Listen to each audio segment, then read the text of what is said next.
Good afternoon. Welcome to News Analysis with Monica. Thank you for joining us. In today's program, the topics are: a border dispute with China may push India closer to some of Beijing's top rivals. Trump's bid to end Obama-era immigration policy ruled unlawful. Facebook removes Trump ad over Nazi hate symbol. Financial updates and much more.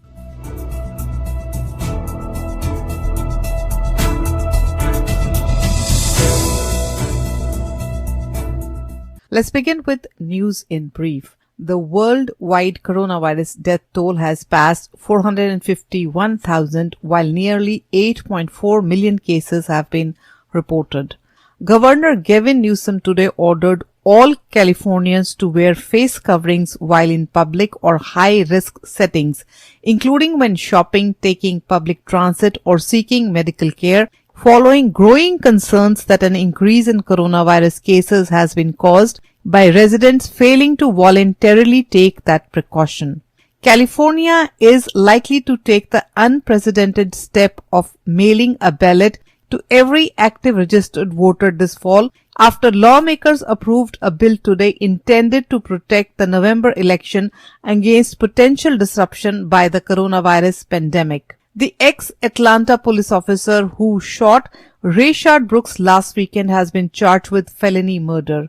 Garrett Rolfe now faces 11 charges, some that stem from his alleged conduct after shooting the black man twice in the back during the confrontation outside a Wendy's. As novel coronavirus caseloads continue to surge across the South and West, Arizona announced 2,500 new cases this morning, Florida announced 3,200, and California reported over 4,000 cases. All are new highs. In the US, jobless claims total 1.5 million, worse than expected as economic pain persists. Syria is bracing for even more economic devastation as the US State and Treasury Departments rolls out new sanctions against President Bashar al-Assad. The most wide-reaching and aggressive economic penalties ever imposed on the country are designed to starve al-Assad's regime of funds and bring him back to the global negotiating table to facilitate an end to the brutal years-long civil war. Nepal President today ratified the Constitution Amendment Bill for changing the map of Nepal to include Indian territories. Earlier today, the upper house of Nepal's parliament had unanimously approved the amendment. India had said this unilateral act is not based on historical facts and evidence. 3 months after the closure of Eiffel Tower, its longest since World War II, the site will reopen to the public on June 25th with limited visitors. A passenger was asked to get off a flight from New York to Dallas after he refused to wear a face covering as required by American Airlines policy, the airline confirmed in a statement. This is the first known incident of this type since the airline's plan for more strictly enforcing the mask wearing. Wearing face coverings on planes is not mandated by law, but airlines have instituted their own mask requirements for crew and passengers. This week, several major US carriers, including American Airlines, pledged that they will take a harder line on enforcing their policies.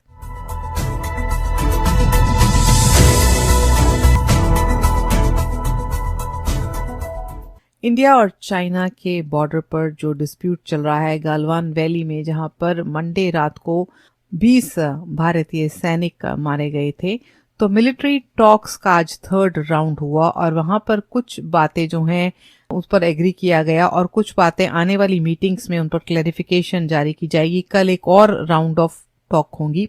हालांकि अभी further disengagement और D escalation जो काफी जगह पर है Ladakh border पर, वो नहीं रोकी जा सकी। और ये क्लैरिफिकेशन आई है, पहले एक रिपोर्ट आई थी कि 10 Indian soldiers including a major and captain वो चाइनीज कस्टडी में है मंडे नाइट से, मगर आज आर्मी ने एक स्टेटमेंट में कहा कि कोई भी सोल्जर जो है वो मिसिंग इन एक्शन नहीं है। तो 20 सोल्जर्स की जान चली गई थी, उनको मारा गया था वेपन से। वो वेपन्स की कईयों की आज पिक्चर्स आई हैं, तो बहुत ही जिस तरह की वो लाठियां उन्होंने इस्तेमाल करी, लकड़ी के कुछ इस तरह के कटीली वेपन्स थे, तो उनके ऊपर लगी हुई थी नेल्स और तारें वगैरह लगी हुई थी, तो बड़ी बेदर्दी से मारा गया जो इंडियन सोल्जर्स को मारा गया है, क्योंकि फायरिंग एक पैक्ट है इंडिया चाइना बॉर्डर पर कि सोल्जर्स आर्म्स नहीं यूज करते, गोलियां नहीं चलती, मगर इस तरह के हथियारों से मारा गया। और एक ऑस्ट्रेलियन स्ट्रैटेजिक पॉलिसी इंस्टीट्यूट द्वारा रिलीज हुई है सैटेलाइट इमेज, उनके एनालिसिस से ये पता चलता है कि लद्दाख सेक्टर में इंडिया और चाइना के बॉर्डर में जो हॉटस्पॉट्स हैं वहां पर काफी सिग्निफिकेंट एफर्ट हो रही हैं फोर्सेस बिल्डअप करने की, और जो स्टेटस को है LAC पर वो ऑल्टर हो गया है। चाइनीज फोर्सेस जो हैं वो ओवरवेलमिंग मेजॉरिटी बन गए हैं डिस्प्यूटेड एरिया में। उन सैटेलाइट मैप से बहुत क्लियरली पता चल रहा है कि कितनी सिग्निफिकेंट पोजीशन कंस्ट्रक्ट की हैं चाइनीज फोर्सेस ने। 500 स्ट्रक्चर्स हैं, फोर्टिफाइड ट्रेंचेस हैं, न्यू बोट शेड हैं, और कुछ स्ट्रक्चर जो हैं वो लग रहा है कि दे आर अंडर कंस्ट्रक्शन। जो स्केल और प्रोवोकेटिव नेचर है चाइनीज आउटपोस्ट का, उसको बिल्कुल ध्यान से अगर देखें तो पता चल रहा है कि किस तरह से पोजीशंस बिल्डअप की जा रही हैं। 53 different forward positions have been build, 19 that sit exactly on the ridge line separating India and Chinese petrol.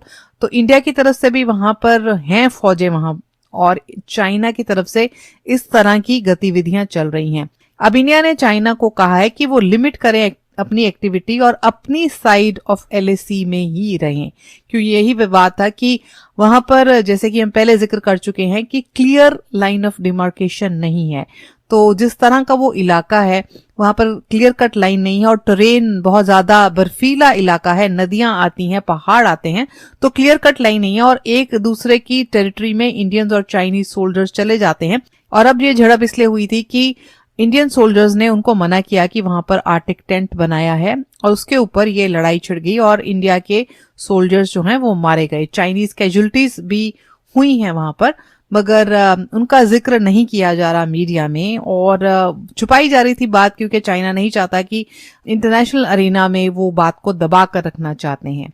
अब इस तरह की जब बातें हो रही हैं बॉर्डर डिस्प्यूट चाइना के साथ, तो इंडिया को ऐसी चीजें जो है डीएस्केलेट करने की कोशिशें हो रही हैं, मगर चाइना का जो एग्रेसिव बिहेवियर है वो पुश करेगा इंडिया को away from Beijing and towards China's traditional rivals United States, Japan, as well as a growing regional one Australia.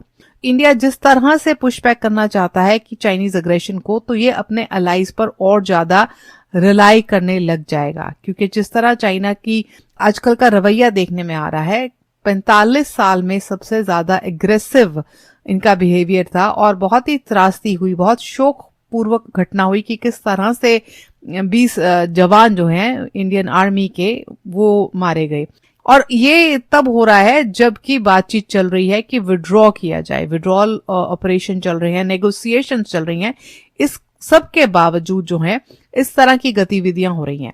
अब गलवान वैली में जो भी हरकतें हो रही हैं, इससे पता चल रहा है कि there is a dramatic shift in Chinese tactics, और इसको मद्देनजर रखते हुए इंडिया को जो पोजीशन है ड्रास्टिकली री इवेल्युएट करनी चाहिए। अब सबसे पहले ये है कि डायग्नोज करना कि बीजिंग के बिहेवियर का क्या रूट कॉज है। बहुत क्लियर हो रहा है कि प्रेसिडेंट शी जिनपिंग के अंडर चाइना बताना चाहता है कि टाइम आ गया है कि वो अपनी पावर इंटरनेशनल स्टेज पर जताए। They believe that the time has come to assert the power on international stage. अब कई जगह देख लीजिए कि चाइना जिस तरह के बिहेवियर में इंडल्ज कर रहा है उससे क्लियर होता है चाइना का जो वायलेशन है इंटरनेशनल नॉर्म्स और लॉ साउथ चाइना सी के मुद्दे पर, तो वहां पर ये सारी वायलेशंस हो रही हैं। चाइना अधिकार जमाना चाहता है साउथ चाइना सी पर, और किस तरह की वो एडवांटेज लेना चाहता है अपने बेल्ट और रोड इनिशिएटिव में। So that is becoming almost predatory colonial economic practices जो इनकी बेल्ट एंड रोड इनिशिएटिव की स्कीम है। और कोरोना वायरस पेंडेमिक को किस तरह से बेशर्मी से इन्होंने हैंडल किया, बिल्कुल भी ट्रांसपेरेंसी नहीं प्रोवाइड की। सारी दुनिया के लोग कहते रहे कि कहाँ शुरुआत हुई, आप हमारे साइंटिस्ट को जाने दीजिए, हमारे को फिगर्स दीजिए, मगर ये सब बात टालते गए और इन पर इल्जाम लग रहा है कि बहुत देर कर दी बताने में। जिस तरह से अपने जो नेबर्स हैं इनके जापान और इंडिया, वहां पर ये अपनी लिमिट क्रॉस कर रहे हैं. They are encroaching upon the sovereignty and territorial integrity of the neighbours Japan and India. Intervene कर रहे हैं politics of democracy from European nations to Australia. और अपनी आइडियोलॉजी जो है वर्ल्ड व्यू की वो एक्सपोर्ट कर रहे हैं स्पेशली साउथ एशिया में. और अगर देख लें कि इनका होम टेरिटरी में किस तरह का बर्ताव है तो दे आर वेरी रिप्रेसिव. दबाने वाली इनकी टैक्टिक्स हैं शीजिनयांग, तिब्बत और हांगकांग में. और इस बैकड्रॉप में देख लीजिए जो सारी एक्टिविटीज हैं इनसे क्या क्लियर कट पता चलता है कि चाइना अपनी पावर जताना चाहता है. इस बैकड्रॉप में चाइना चाहता है कि न्यू दिल्ली अपनी पावर और एम्बिशन को लिमिट कर ले और वो चाहता है कि इंडिया मान ले कि बीजिंग की सुप्रीमेसी है एशिया एंड बियॉन्ड. इस वजह से वो इस तरह की एक्टिविटीज में इंडल्ज हो रहा है. और जिस तरह की इंडिया की टाइज जो हैं यूएस के साथ बढ़ती जा रही हैं तो शायद चाइना एक वेल्ड थ्रेट दे रहा है कि ये इस तरह की कॉस्ट आपको भुगतनी पड़ेगी. उसके साथ साथ पाकिस्तान के साथ चाइना की नजदीकियां जो हैं, it is using Pakistan, it's almost the client state with China-Pakistan economic corridor and it's using Pakistan to inflict terror on India. अब जिस तरह की बातचीत चल रही है, चाइना ने वायलेट किया है सारे बॉर्डर पैक्ट पिछले 3 दशकों में. पीस एंड ट्रंक्विलिटी की बात कही जाती है मगर अनएक्सेप्टेबल एग्रेशन में एंगेज किया जा रहा है और स्ट्रेटेजिकली इस तरह की चीजें हो रही हैं. अब इंडिया को क्या करना चाहिए? इंडिया को इमोशनल नहीं हो सकते मगर there has to be some kind of solid response from India. India को ऐसा कहना चाहिए क्लियरली कि जिस तरह के स्टेटस को था बॉर्डर पर उस तरह के एग्जिस्ट होने चाहिए. मिलिट्री स्ट्रेंथ भी इंडिया की वहां पर अभी कहा जा रहा है, जैसे प्राइम मिनिस्टर मोदी ने कहा है कि हम नहीं बर्दाश्त करेंगे कोई भी एग्रेशन. अगर शांति से नहीं बात होती तो we are up for any kind of action we need to take. तो मिलिट्री स्ट्रेंथ भी दिखानी पड़ेगी, डिप्लोमेटिक काम भी करना पड़ेगा और ये भी बताना पड़ेगा कि चाइना को भी कुछ खोने का अंदेशा है अगर रिलेशनशिप बिगड़ते हैं. तो ये बहुत जरूरी है कि एंगेज रहे चाइना के साथ मगर साथ साथ इंडिया लेवरेज बिल्ड कर रहे हैं बीजिंग के खिलाफ. तिब्बत पर स्ट्रॉन्गर पोजीशन और उनको अपनी इकोनॉमिकली री एग्जामिन करनी पड़ेगी trade, technology, investment ties with China. अब कई एक्सपर्ट्स का कहना यह है कि न्यू दिल्ली को नजदीकियां बढ़ानी चाहिए यूएस के साथ. यूएस के साथ मिलकर कई ऐसे फोरम हैं जिनमें चाइना के एग्रेशन को रोकने के लिए कुछ कदम लिए जा सकते हैं. उनको चाइनीज पावर को थामने के लिए, रोकने के लिए एक क्वाड्रिलेटरल सिक्योरिटी डायलॉग है, एक इनफॉर्मल स्ट्रेटेजिक फोरम है वो यूएस, जापान, ऑस्ट्रेलिया, इंडिया का. सेमी रेगुलर समिट्स होते हैं, इंफॉर्मेशन एक्सचेंजेस होते हैं, मिलिट्री ड्रिल्स होते हैं. हालांकि नेटो जैसी ये अलायंस नहीं है मिलिट्री मगर it has some potential counterweight to growing Chinese influence. यहाँ पर कोरोना वायरस पेंडेमिक के लिए कॉपरेशन देखी गई मगर पोटेंशियल है for military encirclement by countries and China has notice that. अब चाइना सी में जो एडवांसेस हैं उनको लेकर क्वाड में मीटिंग्स हुई हैं. एंटी चाइना ब्लॉक जो है यूएस लीड कर रहा है. अब प्रेसिडेंट डोनाल्ड ट्रंप ने प्राइम मिनिस्टर मोदी को G7 समिट के लिए इनविटेशन दिया है क्योंकि वो चाहते हैं कि G7 समिट में एक्सपैंड किया जाए. वॉशिंगटन के एलाइज ऑस्ट्रेलिया, साउथ कोरिया और इंडिया को इनविटेशन मिला है और इंडिया की पार्टिसिपेशन अगर होगी ऐसे फोरम में, क्वाड में, G7 में, तो यूएस को भी बेनिफिट होंगे क्योंकि इंडिया का स्ट्रॉन्ग फुटहोल्ड हो जाएगा इंडियो पैसिफिक में और ये काउंटर बैलेंस करेगा चाइना का ग्रोइंग फुटप्रिंट जो इंडियन ओशन में बढ़ता जा रहा है. अब इकोनॉमिकली देखें तो इंडिया और चाइना जो हैं वो 17.6% अकाउंट करते हैं ग्लोबल इकोनॉमी का. अब जब से प्राइम मिनिस्टर मोदी आए इंडिया में इकोनॉमिक एंगेजमेंट बढ़ गई है चाइना के साथ. चाइना इंडिया का सबसे बड़ा ट्रेडिंग पार्टनर है. $84 बिलियन का बायलेटरल ट्रेड हुआ है 2017 और 18 में. मगर रिसेंटली इंडिया में एक ऐसे इन्वेस्टमेंट रूल्स बने हैं जिस पे चाइनीज कंपनी पे असर पड़ेगा क्योंकि चाइना मेजर फॉरेन इन्वेस्टर था ग्रोइंग इंडियन मार्केट में और ये ट्रेंड अब रोकने की कोशिश की गई है, रोक दिया गया है. नए इन्वेस्टमेंट रूल्स बने हैं तो चाइनीज फर्म को नहीं ग्रो करने दिया जाएगा. अब जैसे जैसे इंडिया की नजदीकियां बढ़ेंगी यूएस और जापान के साथ, चाइना जो है वो सपोर्ट कर रहे हैं इंडिया के मेजर राइवल पाकिस्तान को. देखा जाता था कि इंडिया में इंडिया के जो पड़ोसी देश हैं नेपाल, श्रीलंका, बांग्लादेश, उनके साथ चाइना डिप्लोमेटिक और इकोनॉमिक इन्फ्लुएंसेस बिल्डअप कर रहा है. तो इंडिया को ना सिर्फ अपने इंटरनेशनल एलाइज के साथ मिलकर अपनी पोजीशंस मजबूत करनी होगी, मगर साउथ एशिया के साथ जो गवर्नमेंट्स हैं उनके साथ भी फ्रेंडली रखना पड़ेगा उनको रिश्ता, क्योंकि अगर चाइना के खिलाफ उनको खड़े होना है तो उनको इन सब के साथ का बहुत फायदा होगा।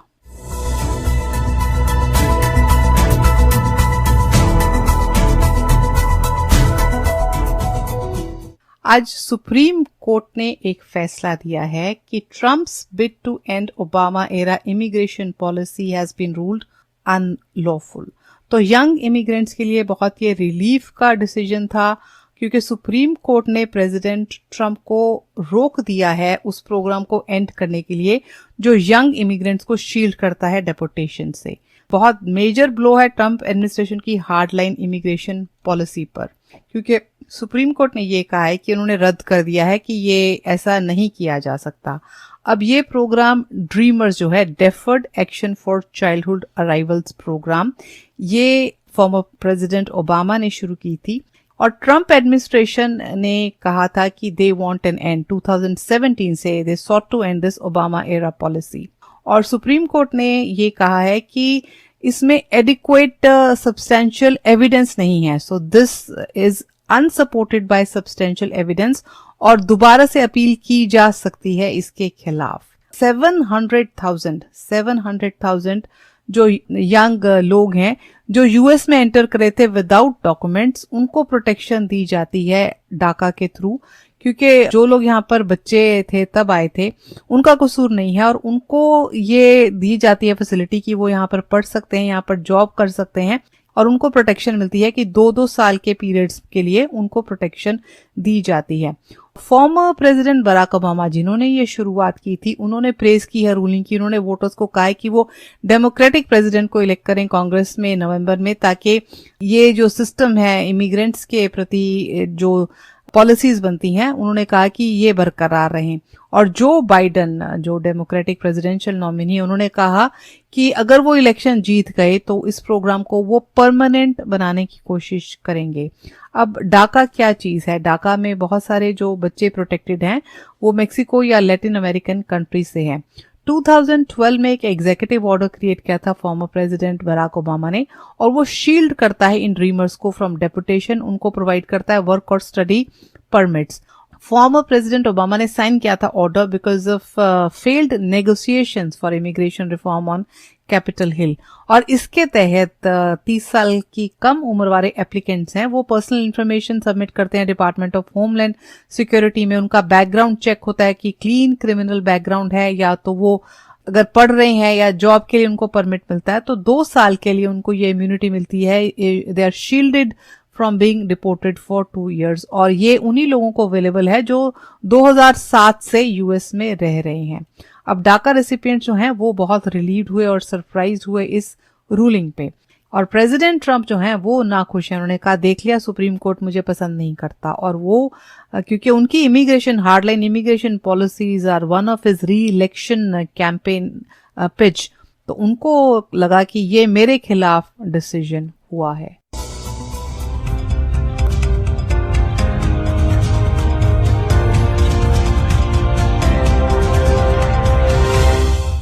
Welcome back. आप सुन रहे हैं news analysis with Monica radio Mirchi 1310 पर।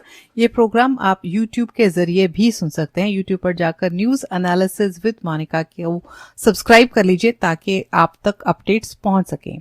फेसबुक ने रिमूव कर दिए हैं प्रेसिडेंट ट्रंप के ad over Nazi hate symbol. जो एडवर्टाइजमेंट प्रेसिडेंट डोनाल्ड ट्रंप के री इलेक्शन कैंपेन के लिए थे उसमें नाजी जर्मनी में सिंबल यूज किया जाता था, इन्वर्टेड रेड ट्रायंगल, और उसको रिमूव कर दिया गया है क्योंकि फेसबुक ने कहा कि ये ऑफेंडिंग एड है और नाजीज यूज करते थे to label opponent such as communist. Trump campaign team ने ये कहा है they are aimed at the far left activist group Antifa which it said uses the symbol। Facebook ने कहा है कि ये एड वायलेट करते हैं उनकी पॉलिसी अगेंस्ट ऑर्गेनाइज्ड हेट, और उन्होंने कहा that is what we saw in this case with the ad and anywhere that the symbol is used we would take the same action. अब ये 24 घंटे से ऊपर रहे ऑनलाइन प्रेसिडेंट ट्रंप और वाइस प्रेसिडेंट माइक पेंस के pages पर, और हजारों लोगों ने देख लिया before they were taken down. The inverted red triangle is a symbol used by Antifa, so it was included in an ad about Antifa, ऐसा प्रेसिडेंट ट्रम्प के कैंपेन मैनेजर ने कहा है। और प्रेसिडेंट ट्रम्प ने रिसेंटली एक्यूज किया Antifa को कि उन्होंने स्टार्ट किए हैं riots as street protest over across US over the death in police custody of George Floyd. President Trump ने पिछले महीने ये कहा था कि वो डेजिग्नेट करेंगे anti fascist group as a domestic terrorist organisation. हालांकि लीगल एक्सपर्ट्स कहते हैं कि उनके पास अथॉरिटी नहीं है ऐसा करने की। Antifa far left protest movement है जो अपोज करती है neo Nazi fascism, white supremacists and racism. It's considered to be a loosely organized group of activists और इनका कोई लीडर नहीं है। तो प्रेसिडेंट ट्रम्प ने जिस तरह की धमकी दी कि उनको terrorist organisation, domestic terrorist organisation वो डेजिग्नेट करेंगे, तो उनके पास अथॉरिटी है नहीं और अब वो नाराज हो जाएंगे क्योंकि ट्विटर ने उनको उनकी पोस्ट पर वार्निंग लगा दी थी। अब फेसबुक ने उनके ऐड हटा दिए। तो जैसे जैसे इलेक्शन के पास जाते जा रहे हैं, देखना होगा कि सोशल मीडिया और व्हाइट हाउस के बीच में जो ये चल रहा है रिलेशनशिप, जो खटास है, वो किस तरह से बढ़ती जाएगी।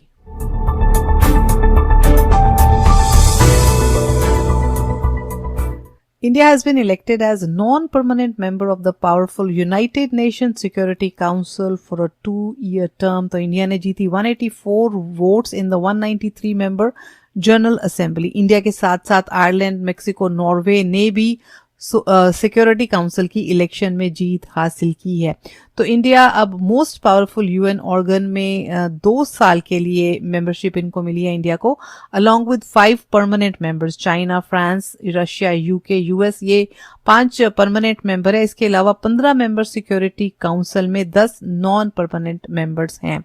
जो इंडिया के परमानेंट रिप्रेजेंटेटिव हैं यूएन एम्बेसडर टीएस तिरुमूर्ति, उन्होंने कहा India will become a member of the Security Council at a critical juncture and we are confident that in the COVID and the post COVID world India will continue to provide leadership and a new orientation for a reformed multilateral system.